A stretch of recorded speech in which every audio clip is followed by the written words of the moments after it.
বুঝতে পারছেন এটা কি শীতকাল, এত সুন্দর হাওয়া হচ্ছে, তো হাততালি দিন না। যে কারণে এখানে এতক্ষণ বক বক করা শুধু আপনাদের হাততালির জন্য।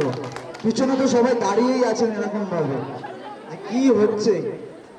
আচ্ছা আমি আরেকবার বলে দিই, এখান থেকে কিন্তু আপনারা সুযোগ পেয়ে যেতে পারেন দিদি নাম্বার 1 এবং রন্ধনে বন্ধনের গ্র্যান্ড অডিশনের সুযোগ এবং সারেগামা পাতে লাইভ শুটিং দেখার সুযোগ, যেগুলো আপনারা যাদবের সাথে বসে লাইভ শুটটা দেখতে পাবেন সারেগামা পাতে।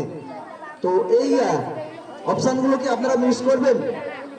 সেই জন্য একটু হাত তুলুন, অবশ্যই ভুল হতে পারে, এখানে ক্যামেরা চলছে। আচ্ছা রেডি হয়েছে?